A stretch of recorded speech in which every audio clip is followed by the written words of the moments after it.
beaches, boats and bicycles. I must be in Denmark.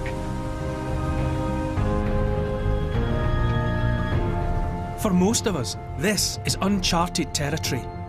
But we're about to discover the stories we share with this spectacular coast. There are over 400 islands and the odd wind farm to explore. On the dunes of Denmark, life really is a beach. This stunning, windswept coast is apparently home to the happiest people on Earth. And now we're here to meet them, our North Sea neighbours. Alice explores what gave the Vikings the edge over us and everyone else. I am at the helm of a Viking longship. This is just amazing.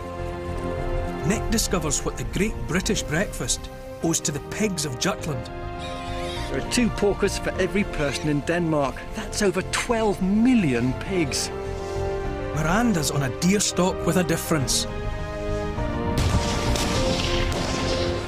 And me?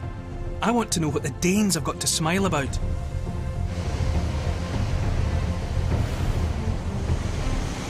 This is coast and beyond.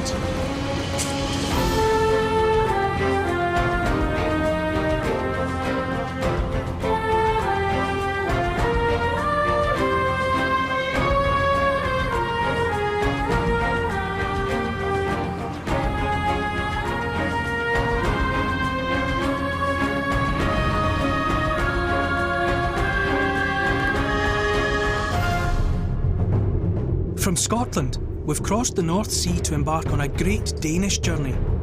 I'm travelling down the coast of Jutland, heading for the Isle of Fanu in the south, starting as far north as you can go, Skagen.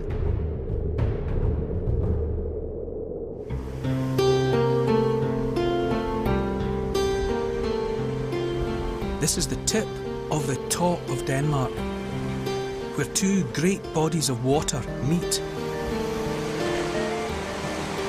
Look at this! Denmark is a country that actually comes to a point. A few steps this way, I'll be in the North Sea, headed towards home. A few steps this way, and I'll be in the Baltic, headed towards Russia. Now this is my kind of coast-to-coast walk. And I'm not the only one. Crowds of Danes come here to witness the eternal battle between the twin seas.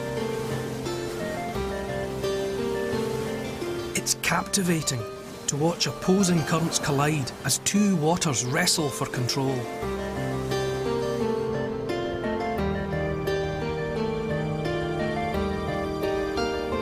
Many Danes make something of a pilgrimage to this picturesque province of Skagen. Why does the heart and soul of a nation seem to lie at its most northerly tip?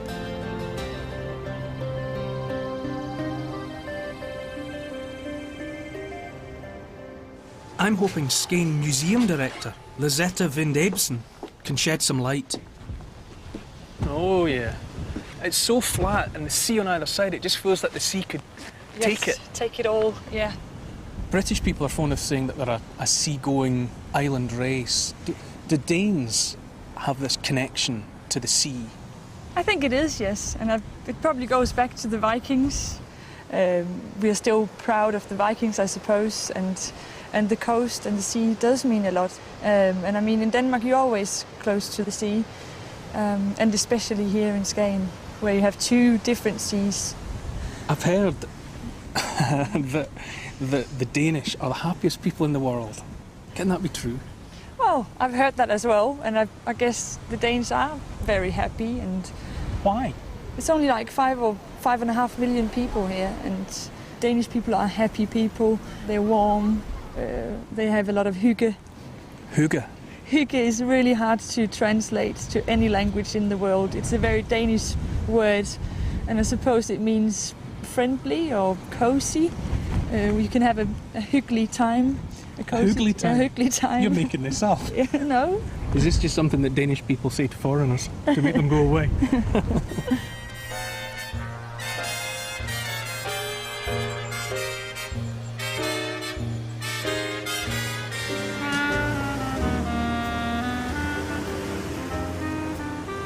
For my first lesson in this uniquely Danish concept of hygge, I've got to get on my bike.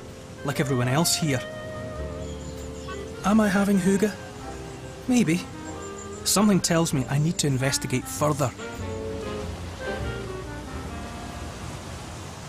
Every summer in Skagen, they celebrate the longest day with a giant bonfire and a whole lot of hygge down on the beach. Sankt Hans is all about hygge. Sankt Hans is all about hygge. St. Hans, St. John's Eve, is a festival of light from the earliest times. The celebration of Sankt Hans is a very old tradition. It started by the Vikings or years before Vikings.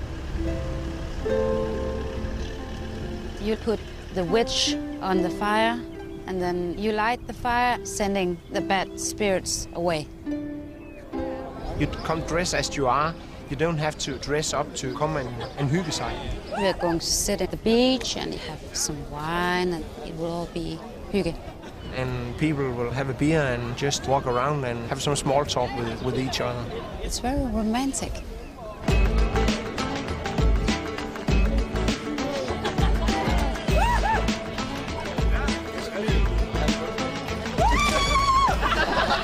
All the students come down here to the bonfire and they want to throw their notes just before the fire is getting started as a sign of we don't need them any longer.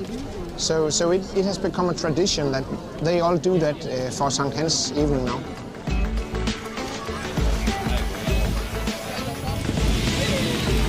It's a big bonfire and you can feel it. We are standing 50 meters away. Suddenly the heat is there and it's an incredible heat.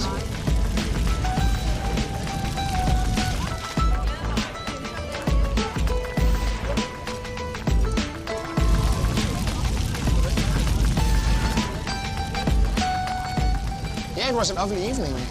We had some good food and very hygge evening. It may be 11 at night, but the sun's yet to set and there's a lot more hygge to be had before dawn.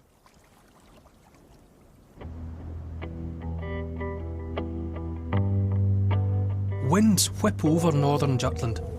Its famous walking dunes have engulfed whole villages. So conifers and grasses were planted to anchor the landscape. But not everywhere has been pinned down. A small desert has been left to roam free. The Rabberg Mile, a magic carpet of sand.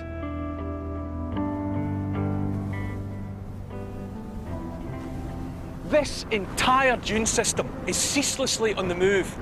The whole thing began its journey over there on the west coast, and it's moving across country towards the east. In 200 years or so, this huge ocean of sand will have travelled cross-country from coast to coast. The surreal, shifting sands of this fairy tale world stretch down to the sea. Don't stand around too long, or you'll get gobbled up. Now, this towering sand dune is surely impressive enough, but I'm told that there's a sight at the top of it that's nothing less than spectacular.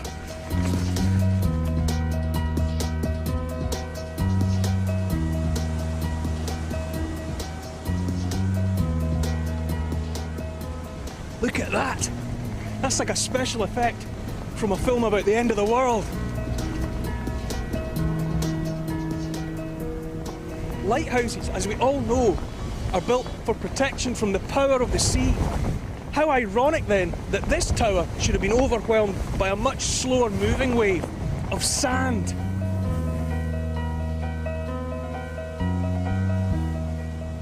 The light was lit for the first time in 1900 and finally extinguished in 1968 when the crew of this place had to admit defeat.